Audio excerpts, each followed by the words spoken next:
Welcome back to the channel. Today we're stepping deep into the heart of pre-colonial West Africa, into an empire so powerful, so sophisticated, and so politically advanced that historians still marvel at its structure today. This is the story of the Oyo Empire, a kingdom built on cavalry, culture, and an unshakable sense of tradition. At the center of it all stood the Alaafin of Oyo, the king whose word shaped the destiny of millions. But he was never truly alone. Behind the throne was a council of brilliant and feared advisors, the Oyo Messi. And among them stood a man whose name struck terror into the palace itself. A man powerful enough to challenge kings, a man bold enough to remove them. The most infamous kingslayer in Yoruba history, Bashorun Gaha. Gaha wasn't just an advisor, he was a political hurricane, and his struggle with the Alaafin would reshape the empire forever.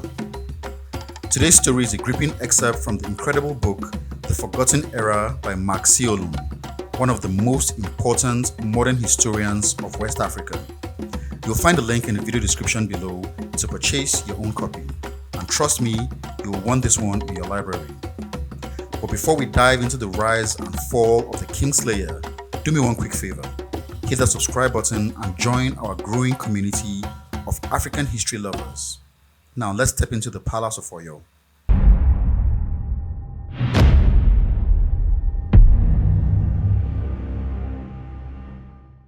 A 7-member council known as the Oyo Messi had the duty to appoint each Alaafin and acted as his council of advisors.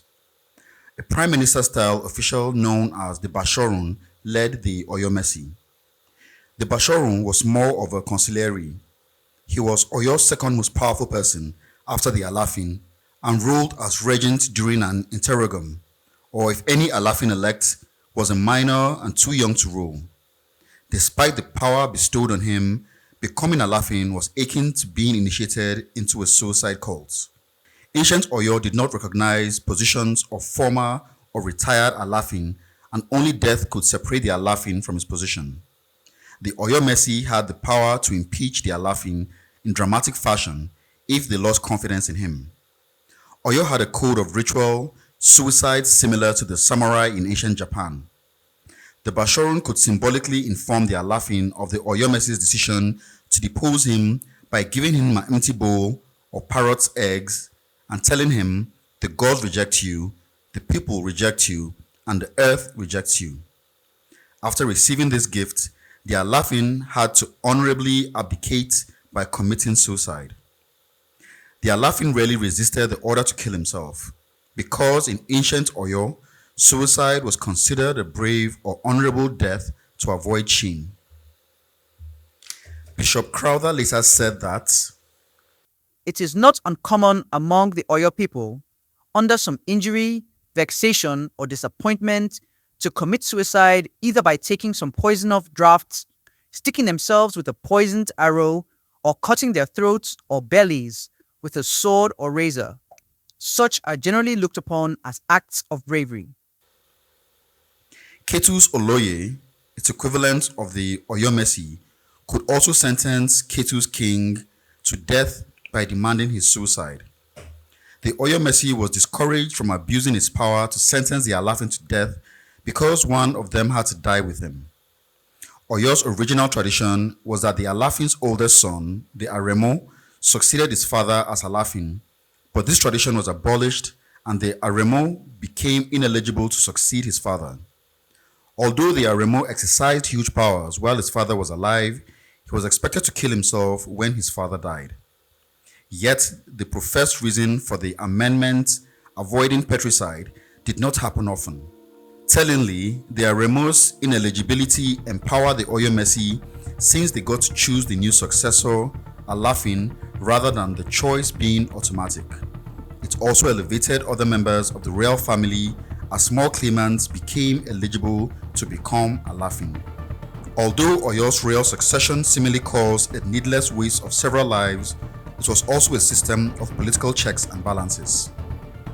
The Oyo Messi were discouraged from abusing their power since regime change could be initiated only by the death of multiple people, and at least one of the people that sentenced the king to death had to die with him. Although Oyo's separation of powers was intended to discourage tyranny, it also inadvertently caused instability.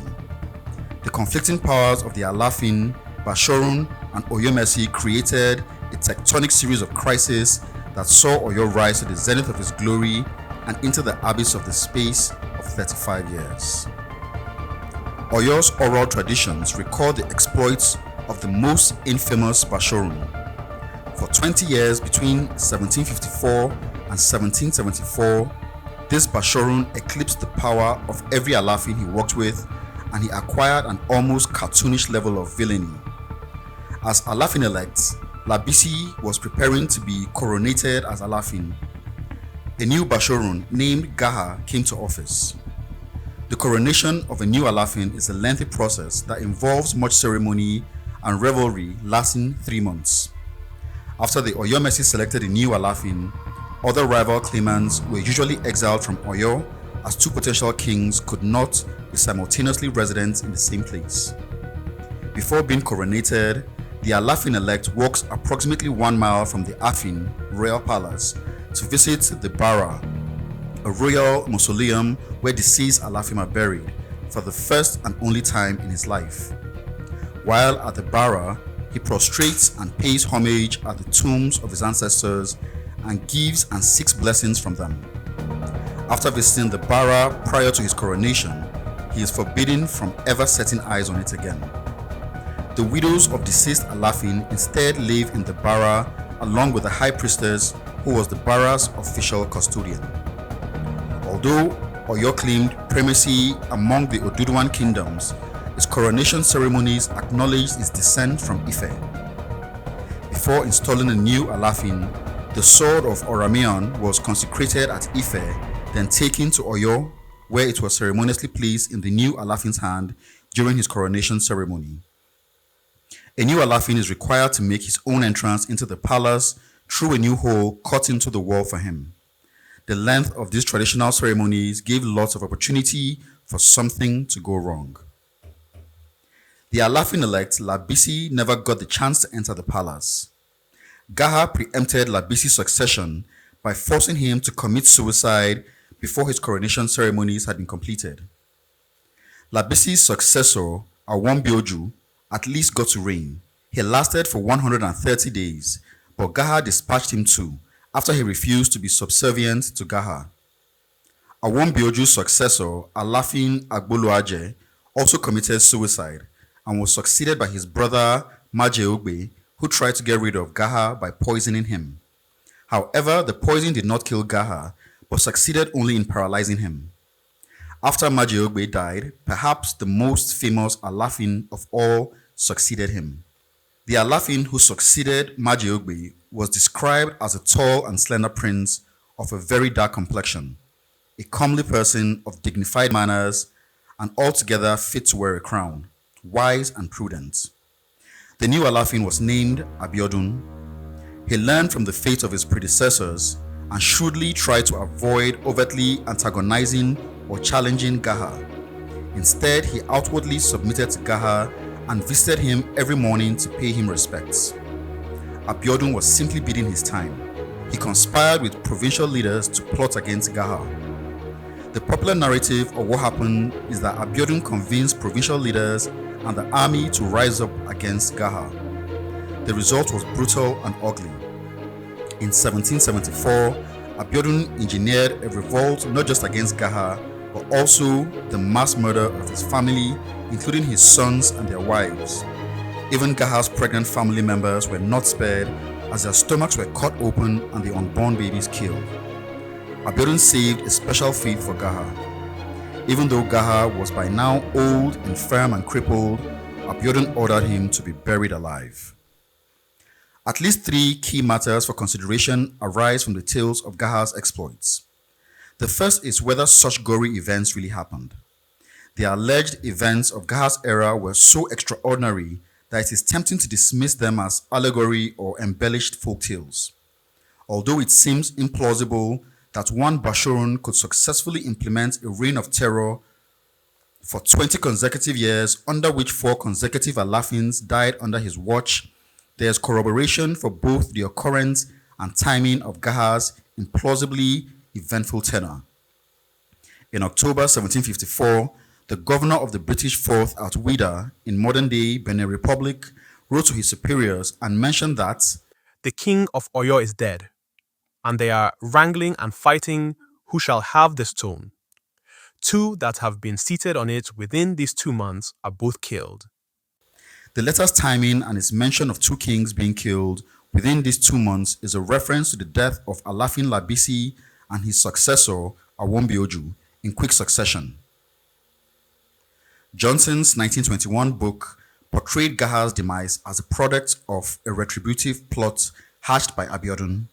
However, 128 years before Johnson's book was published, the Scottish slave trader Archibald Dalzell, who spent considerable time in West Africa, provided both corroboration that the Abiodun-Gaha conflict really occurred and evidence of a different cause of it.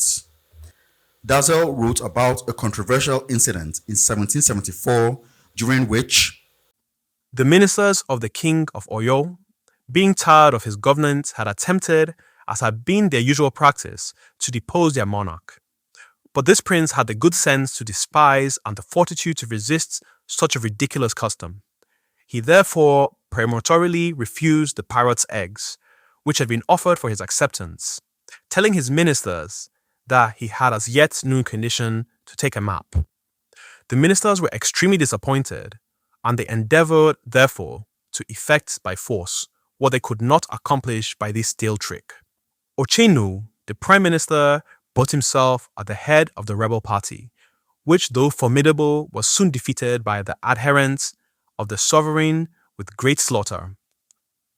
Ochino himself, with all his numerous family, were put to death by the victors, who did not even spare the pregnant women, but ripped open their bellies and cut to pieces the immature fruit of their womb. the timing of Dalzell's account, written just under 20 years after the Abiodun-Gaha standoff, and his description of a conflict between Oyo's king and prime minister, including gory details of pregnant women being disemboweled, leave no doubts that the king and prime minister he described were Abiodun and Gaha respectively. The ministers of the king he referred to are the Oyo Messi. Although Dalzell named the prime minister as Ochino, this was probably a corrupted, anglicized transliteration of Oshorun, abbreviation for Bashorun. Dalzell's account also included additional details that were not in Johnson's account. According to Dalzell, Gaha and the Oyo Messi had tried to force Abiodun's abdication by suicide. However, Abiodun refused to commit suicide and instead ordered the preemptive slaughter of Gaha, his family, and followers in order to prevent himself from having the same fate as his 4 immediate predecessors. News of the Abiodun-Gaha conflict was so explosive that it traveled far beyond Oyo. When the king of Dahomey, approximately 300 miles away, heard that Abiodun had prevailed over Gaha, he sent a congratulatory message to Abiodun. The second group of issues for consideration are the broader meanings and repercussions of the Abiodun-Gaha conflict. Most prior accounts have presented Oyo's 18th century conflicts between Gaha and multiple Alafin as an outcome of Gaha's greed and personal ambition, and as personality conflicts between rival political leaders. Most accounts make it sound as if Gaha was acting alone. If so, a pertinent question is why the Oyo Messi and population stood by while Gaha sentenced several kings to death. Placing the blame exclusively on Gaha's cruelty and venality may be an outcome of the pro-Abiodun propaganda that arose in the aftermath of his victory over Gaha. An alternative explanation is that several people and events were compressed into Gaha's story. While personal rivalries may have been part of the calculus, it does not entirely explain such frequent bloodshed and the cruelty of the violence deployed. Abiodun could have justified Gaha's murder as an act of preemptive self-defense. However, including Gaha's extended family in the violence suggests that this was about more than just retributive justice. The slaughter of his children and pregnant daughters-in-laws seemed to be an attempt to wipe out Gaha's bloodline and suggests that some or all of them were a threat to Abiodun in some way, or that they were rival throne claimants to Abiodun in Gaha's family. These events can also be interpreted as an economic contest and as a battle for control of Oyo's constitutional powers. It is pertinent that regicide became common when Oyo was at the peak of its economic and military power in the 18th century. Gaha became Bashorun 67 years after Oyo reimposed the peace treaty that allowed it to levy tribute from Dahomey. At this time, Oyo was extracting presents, treasures, and slaves from Dahomey and other vassal states that it conquered. As in modern Nigeria, the concentration of economic and political power in the same source placed a great premium on political leadership. Control of Oyo's government offered not only political power, but also the opportunity to receive and enjoy the kingdom's economic benefits. Johnson claimed that Gaha appointed his sons to positions of authority around the kingdom, from where they collected tributes from vassals, instead of the tributes being paid to the Alafin. Thus, the battle between Gaha and successive Alafin may be interpreted as a competition for control of Oyo State treasury. It was also a constitutional crisis about the separation of powers between the Alafin, Bashorun, and Oyo Messi that saw them jostling for supremacy in the bewildering maze of their conflicting powers. The Gaha era crisis had a long-term legacy. As heralded as he was, Abiodun unintentionally endangered Oyo's unity and the lives of his successors. If it is true that Abiodun rejected the Oyo Messi's death sentence on him, then he may have set a precedent for violating Oyo's constitutional and theological traditions. If he refused to abide by ancient conventions and yet lived and prospered to an old age, then he demonstrated that such customs could be ignored and that the sky would not fall down on the transgressors. Abiodun's example came back to haunt his successors. By using the provincial army and provincial political leaders to overcome Gaha, Abiodun also inadvertently allowed the provinces to see how powerful they were and how much the Alafin relied on them in times of crisis. It raised the question of which of the Alafin and provinces needed each other more. Abiodun's elimination of Gaha did not resolve the battle for supremacy between the Alafin and his officials. The battle resumed as soon as Abiodun died, but took on a different form. After Abiodun, the pattern of conflict changed from one between the Alafin and the Bashorun to one between the Alafin and his provincial officials.